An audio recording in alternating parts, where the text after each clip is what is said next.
Mukhang nagkakasundo pa naman tayo doon sa equality in diversity. It's a simple matter of himayin natin. Ano ba itong mga diversities na ito? At ayon sa ating Societrix, yung ating diversities ay may 4. No? At ang una dito ay yung humans and non-humans. Yung ating relasyon doon sa mga hindi tao, no? Doon sa ating species diversity. Meron kasing sinasabing dominant species. Tayo yun. Take note of the word, dominant. Dahil tayo yung dominant, walang magawa yung ibang species. Kung anong gusto natin, yun ang nasusunod. Halimbawa, magputol tayo ng puno. Hindi tayo magpapaalam sa ibon. Kung okay lang ba sirain natin yung kanilang tambayan o tirahan. O kaya magsemento tayo ng lupa. Hindi tayo magpapaalam sa mga earthworms. Kung okay lang ba sa kanila na i-massacre natin sila. Kasi tayo yung dominant species. In fact, hindi tayo nahihiya doon. Kung pupunta ka sa grocery, andun nakatinda yung legally. Pwede kang bumili doon ng murder weapons. Pamatay kulisap, pamatay damo, pamatay insekto.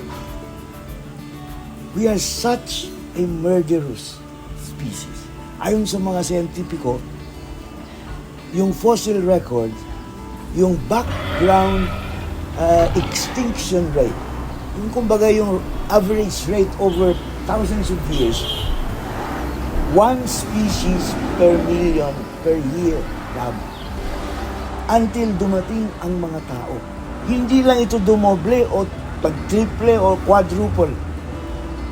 Tumaas ito na 1,000 as high as 10,000 times. Ang lala, yung epekto ng excesses ng humans, nothing short of ecological plunder.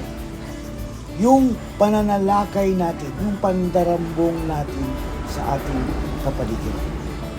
Speaking of peace education, if you want peace, deal with that. Deal with ecological plunder. And to help us deal with ecological plunder, meron tayong very interesting na device called the iGen.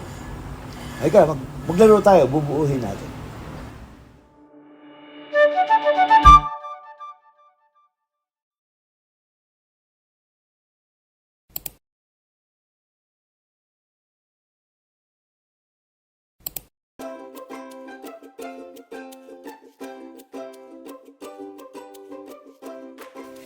Now, galing doon sa ating unang panel, diversities, makikita natin doon sa kabila nito, we can see that there are 4 aspects nitong diversity or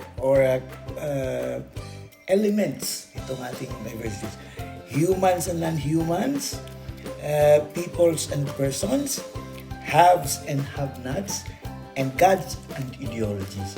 At para tulungan tayo to navigate yung una nating binanggit na diversities na humans and non-humans, itong ating device na iGen. iGen connotes essence, character, o substance. Kumbaga, ito yung mga essentials of our ecology. Napakadali lang itong kumpunihin. Makikita niyo yung mga guhit-upian dito. Just fold them along these lines. There are 5 of them. And then there's a short extra flap. Ito rin mga gilid-gilid niya kasi gagawin natin itong parang payong. Nagko-coffee tayo. And meron itong magic na, as usual, pandikit. Yun. So, i-align lang po natin ito dito. And there you go. Meron ka na eigen.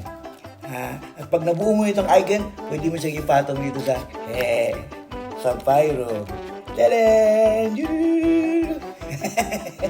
At pag tinitingnan mo itong eigen sa likod, very interesting. Meron siyang mga QR codes. Ito yung mga bagay na mahalagang silipin natin kapag pinag-uusapan natin yung relasyon ng tao sa mga hindi tao. Yung una nating diversity is humans and non-humans, which are yung biological diversity, yung climate change, yung environmental quality, yung resilient communities, and finally, yung intergenerational provisions. So yung mga estudyante natin pwedeng i-assign itong mga QR codes dito. And they can scan it and they can read about them online. Very easy.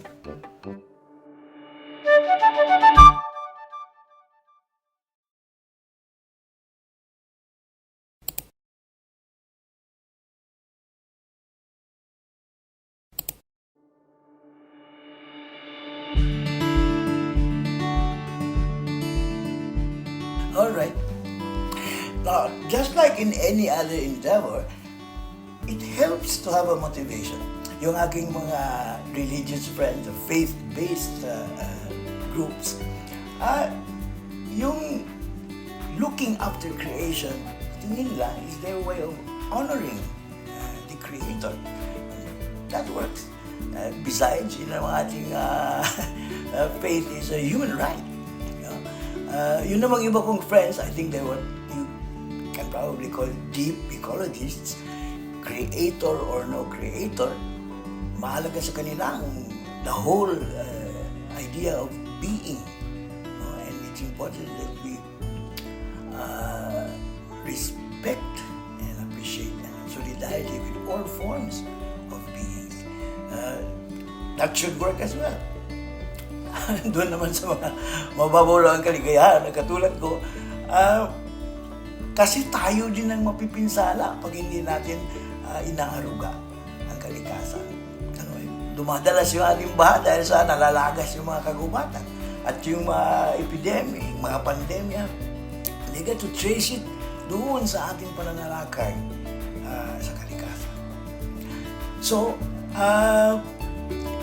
nasaan kaya kayo doon? Alin kayo doon?